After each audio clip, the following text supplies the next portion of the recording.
Today, I'm going to help you, the ProPresenter operator, become a pro at controlling and showing presentations. Now, you might be a volunteer or you might be brand new to ProPresenter and just need a crash course in how to best control and operate the program.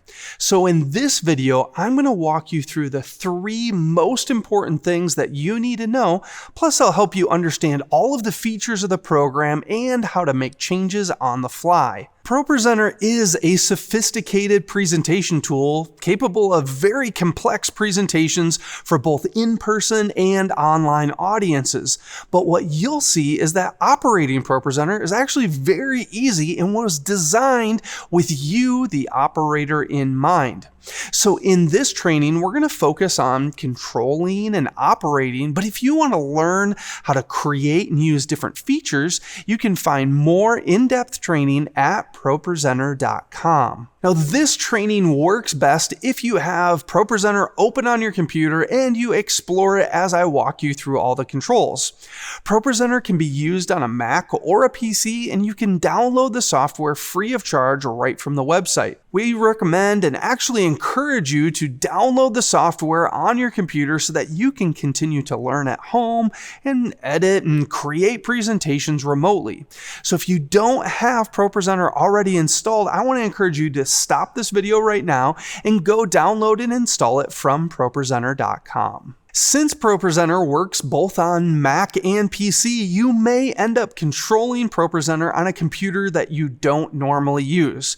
But don't let that scare you. ProPresenter is the same on each platform. The only thing you need to remember is the difference between the command and control keys. So if you're on a PC, keyboard shortcuts for things like copy and paste are Control+C or Control+V. On the Mac, all of these are Command+C or Command+V. Beyond that, the interface and the controls are the same on each computer. So if you're used to a PC and you're working on a Mac, don't let that worry you. And if you're used to a Mac and you end up on a PC, it's just as easy as remembering Control instead of Command.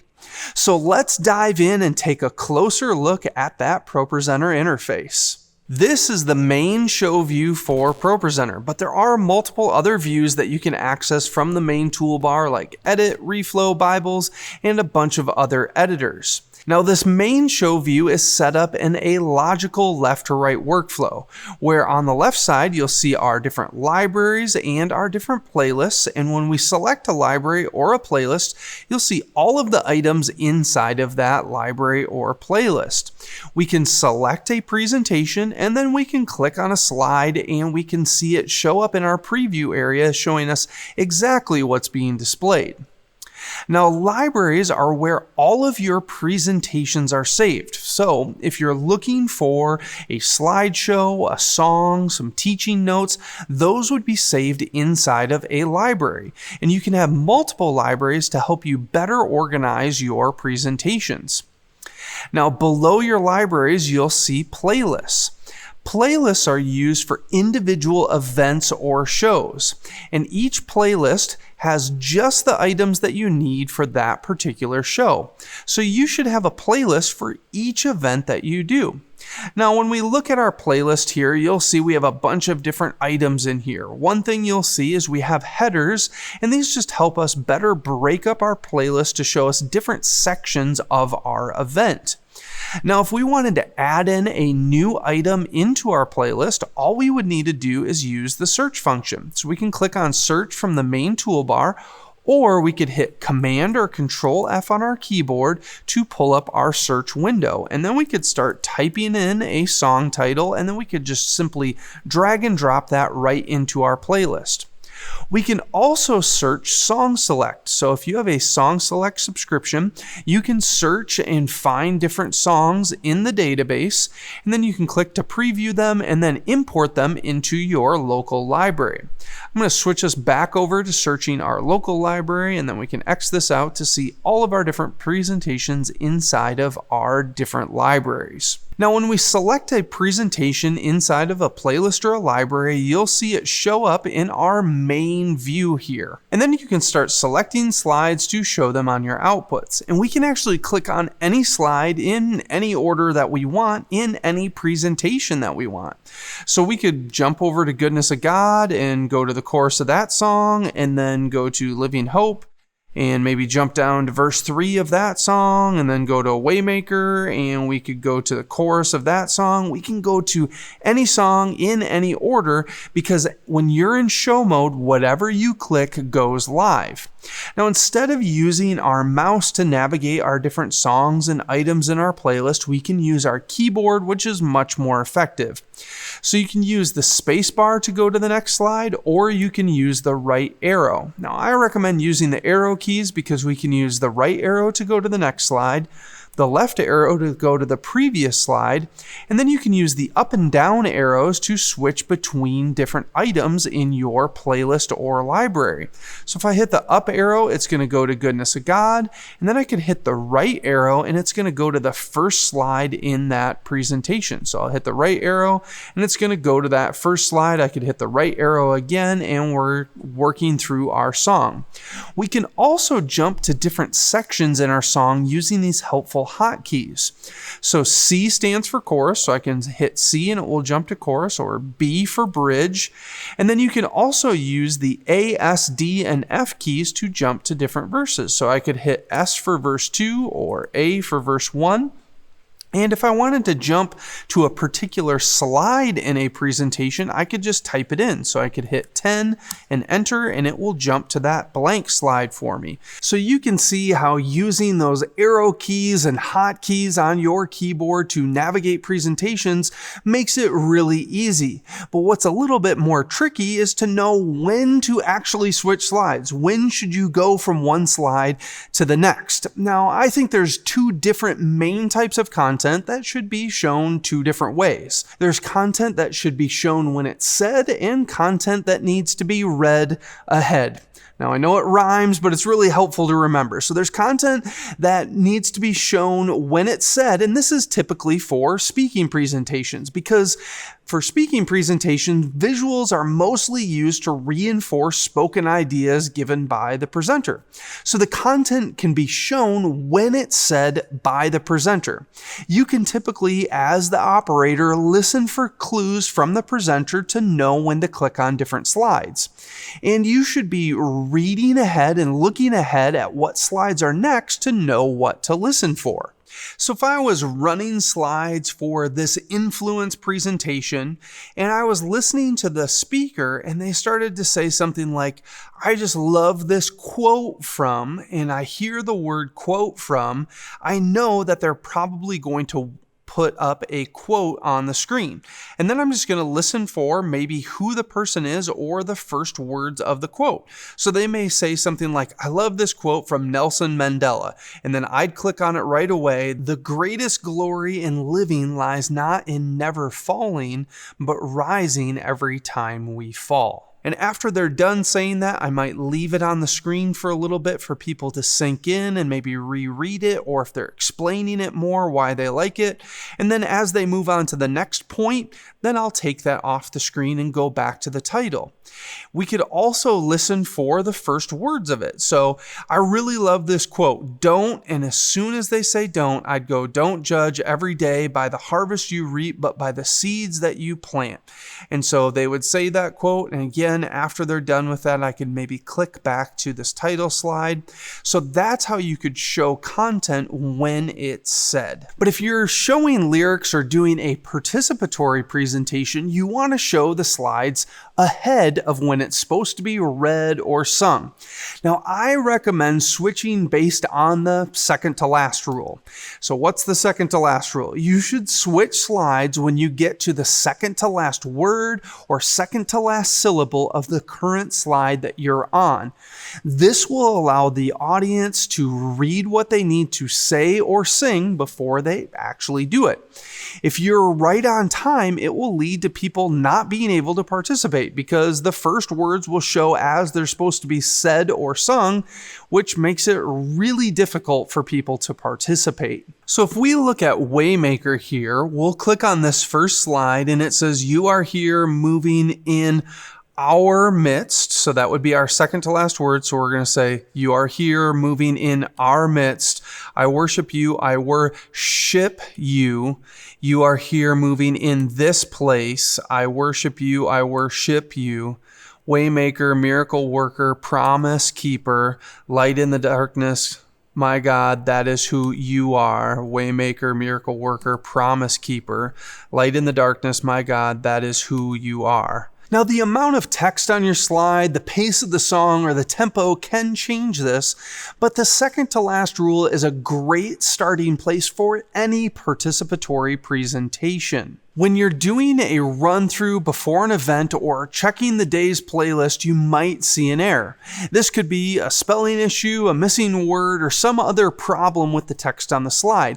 Now, there are two different easy ways that you can fix those issues by editing your slides. Now, the first way that we can edit a presentation is by going to Edit in the main toolbar, and then we can select our slide, and you can see here that we have a word that's wrong in our slide. We can click in here and we can edit the text of this slide. We could fix REAP and make sure it's spelled right. Or the other way that we can do this is without ever leaving our show mode. We can right click on the slide, and then we can say Quick Edit. And when we hit Quick Edit, it will bring up this quick editor where we can click and edit our slide. And then all we have to do is hit the little close icon here in the corner, and that will close and save that slide out. And now our text has been fixed. So you can either use the main editor or you can right click and use Quick Edit. Next, let's look at all of our different presentation options. In the lower right-hand corner, you'll see that we have our different presentation view options. Currently, we're in thumbnail view, where we get a thumbnail of exactly what each slide is designed to look like. Next, we have our easy view, which makes it much easier to see the text that are on our slides, because as you can see, sometimes our slides are designed to look great on really large screens, but it makes it hard for us when we're operating our slides to see what the text looks like. So switching over to easy view makes it much easier to see the text that's on the slide. You can also access easy view by holding the tilde key on your keyboard, and this will bring you into easy view.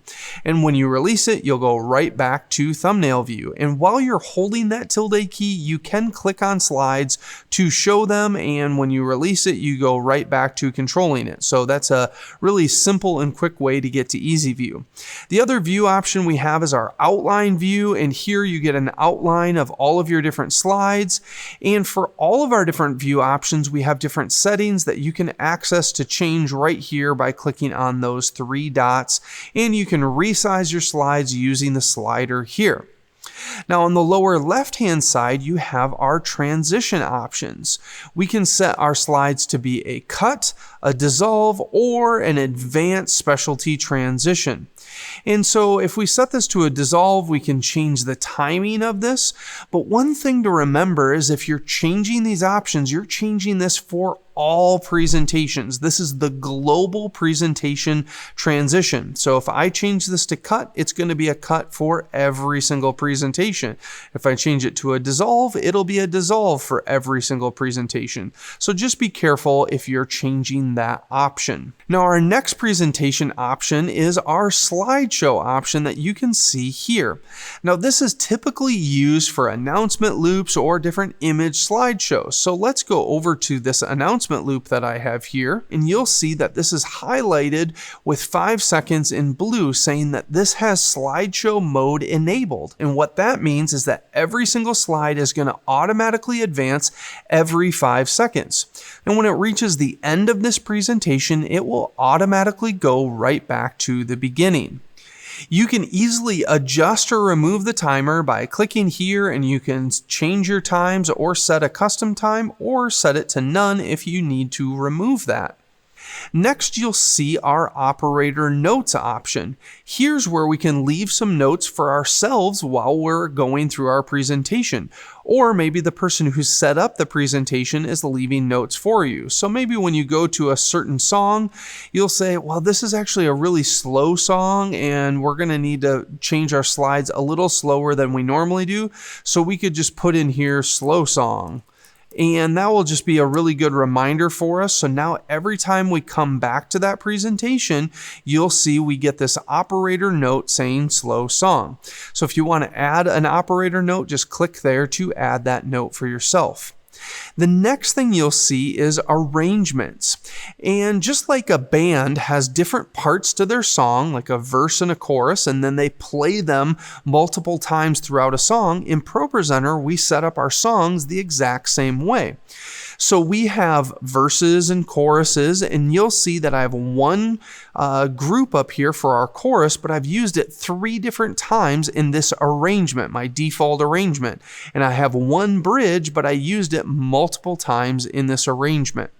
So a couple tips for you to know as an operator is if you need to make an adjustment to a song, make an adjustment to the arrangement. Don't delete a slide because it will delete it from every single group in your arrangement. So if I would right click on the slide and I would say delete, it's going to delete that from every single chorus. So now every chorus has 3 slides in it. Instead, what we want to do, if we wanted to maybe remove a chorus, we can go click on this arrangement button and then we could remove this chorus by clicking the remove icon. Or if we need to add a chorus in, we can just drag it from the top row down to the bottom row. So the big thing to remember is that if you adjust one section of an arrangement, it's going to adjust it everywhere else it's being used in this song. And if we want to add or remove different sections of a song, you should do that using the arrangement, not by clicking and moving slides around. You want to use the arrangement to adjust your song. Next, we have our timeline, and you might have a song that's automated where every single slide is synced up to a click track or to a split track, and all you need to know is to hit the rewind to beginning button and then play, and it will automatically run those slides for you. The last options we have here is for slide destination and a transition. Now this transition is just for this one presentation. So if you wanted to adjust what transition was being used just for this one song, you could adjust that here. So maybe you wanted to have this one song be a cut. Well, we can go down and switch this one presentation to be a cut. And all of our other presentations will follow this transition where this presentation will just be a cut. So if you're seeing something weird and you see this highlighted, you can go in and you could change this, or you could set this back to the default by clicking default in the top left-hand corner, which will remove any transition that's set there. Now, since ProPresenter can control multiple different screens and send different versions of your content to those different screens, the preview area is really helpful to see exactly what your content looks like on all of those different screens. Now, there are 2 different types of screens. You have audience screens that would be used for maybe in-person content or live streaming content, and then you have stage screens that are used for people who are on stage or working behind the scenes. And you can have multiple audience or stage screens. Now you can see all of these in the preview area. So if we show some content here and go over to our preview area, we can see what it looks like on our main output. Now, if we click on this drop down, you'll see that the main output is the name of an audience screen that was created. We also have another audience screen called live stream. And if we look at that screen, you'll see that the text looks totally different. That's because the text is being reformatted for that screen. We also could look at what our stage screen looks like. So I'm going to go to my stage display, and you'll see that on this screen, it looks even more different because we have our current slide text and our next slide text being shown to everyone who's on stage. So you can see how your slides look very different on different screens. So one helpful thing that you can do is you can actually create an operator view. And this allows you to see multiple screens at one time. So So here we can see our main output and our live stream at the same time. So as I click through my slides, I can know exactly what the text will look like on each screen as I click through. If you want to learn more about how to create or use an operator view like this one, you can find a tutorial in the tutorials section at ProPresenter.com. Now, next to the preview area, we have our clearing buttons, and this is where we can clear out all of our content or individual layers from inside ProPresenter. Because ProPresenter uses layers to create the final output. We have a video input layer, media, slides, announcements, props, messages, and our audio. We can clear out audio as well.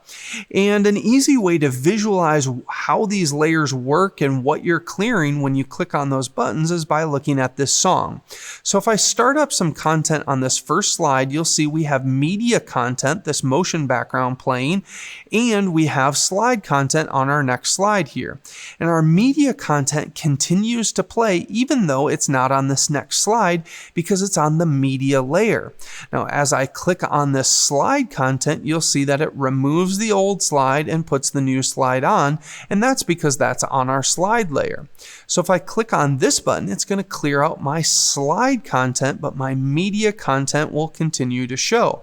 Or I could click the Clear Media button, which will clear my media content out, but leave my slide content. So the main thing for you to know as an operator is that when you're clicking clearing buttons, you're clearing whole layers of content, and those layers could be used differently on different screens. So you just need to be mindful as you're clearing content. Now, below the preview area, you'll see the playback controls, and you have playback controls for your presentations, for anything in the announcements layer, as well as any audio playing in your audio bin. Next, let's look at show controls, which you can find at the bottom of the right sidebar. The first thing that you'll see is the audio bin, where you can play back different audio files or audio playlists. This could be songs before an event or a single audio clip that needs to be played. And you have options to filter through, set shuffle, and change the crossfade here. Next, we have our stage controls, and this is where we can see all of our different stage screens and which layout is selected for each screen. And if you ever need to send a message to your stage screen, you can send that from the stage message area here. Next, we have our timers, which can be used for things like countdown clocks, game timers, or segment clocks, and you can start these, stop these, and reset them all from right here. Next, we have messages, and these allow you to send dynamic alerts. So if you ever needed to send an alert about a child in the kids area or a car with its lights on or any sort of real-time message, this is where you would send those from. And these can all be set up in advance, so all you need to do is input the information, so like a child number, and then hit show, and it will show that number up on your screens. Then you have props, and these are often used for things like titles and lower thirds or text scrolls, and these all can be shown at the same time as your presentations. To show a prop, all you have to do is simply click on it, and that will show the prop. If you want to remove the prop, you can click it again, and that will remove that prop, or you could click Clear Props up by your preview area. Now, all of these features, plus a lot of other things, can actually be added directly to a slide as an action. Now, these actions allow you to click a slide and tell ProPresenter to show the slide and do some other functions in the program. So it's very important to pay attention to the slides that have actions on them. Now, you can tell if a slide has an action on it by looking for the icons that are at the top left-hand corner of the slide. Typically, you'll see these on the first slide of a presentation, but you could see them on many different slides throughout your presentations. So let's take a look at how these actions can affect your presentations. Now, what actions look like on slides are these icons you can see here in the top left-hand corner. Now, that first one, that's a hotkey, the eye icon for this intro slide, but these other white icons here, these are our actions. So this first action here is a media action, and that's actually for the motion background that's attached to that slide. And then the next one is Mr. Mustache here. He's the audience look action. And then the next one is a person at a podium, and that's to change our stage screens. And so normally you would want to click on this slide to trigger all those actions. Now, instead of doing that, I'm going to show you what happens when you skip over a slide with action. So I'll click on this slide and you'll see that on our main output, everything looks pretty good. We're missing our background, but everything looks pretty good. If we go to our live stream screen, you'll see, oh, that actually looks exactly the same, and that's not what we want. And if we go to our stage display, that's actually the same as well, because it's showing a screen preview of our stage screen. So if we go over here to our stage, you'll see that this is set as screen preview as the different type here, different layout that we chose. So now let's see what happens when we select that first slide and see what everything looks like. So we'll go back to our main output. I'm going to select that first slide. So first off, we see that our background has been triggered. But now when we go to our next slide, you'll see, okay, our text is there. But if we go to our live stream, you'll see that our text is being reformatted as a lower third, and there's no media so that we can overlay this over top of our live stream. And then if we go to our stage display, you'll see that our text is formatted as a current slide and next slide layout. It's actually gone in and changed the layout that's being used for our stage screen. So it's done all of those different actions by clicking on that one slide. So you can see why it's so important to click on slides that have actions.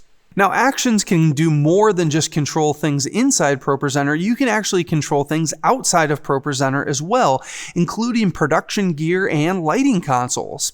And so that first slide could have had a lighting cue on it. So if we miss that slide, we might not turn the lights on. So it's really important to click on the slides with actions because they're doing a lot of different things.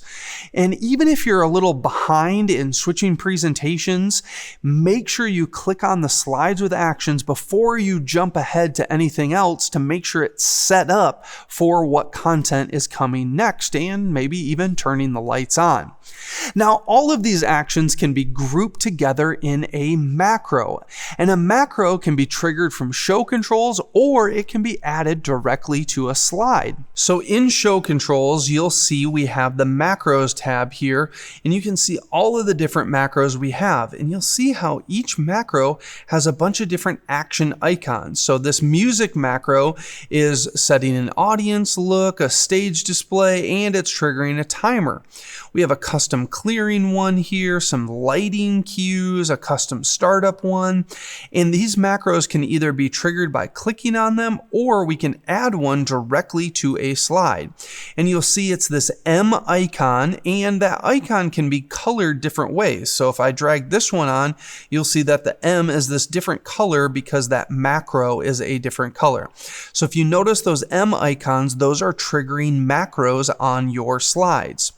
And you might be asked to trigger a macro independently of a slide, and all you need to do is just click on the macro and you'll see it flash. And that's because macros are triggering a change to happen, but they're not something that stays active necessarily. And so you've triggered a clock to start, a stage display to change, and an audience look to change. And so those have all been triggered when you see that flash happen. Now, macros are so helpful because they do so many different things. So your show controls might just be macros the whole time. And if you hold Command or Control and then click on the macro icon, you can actually move macros over to the first position in all of your tabs.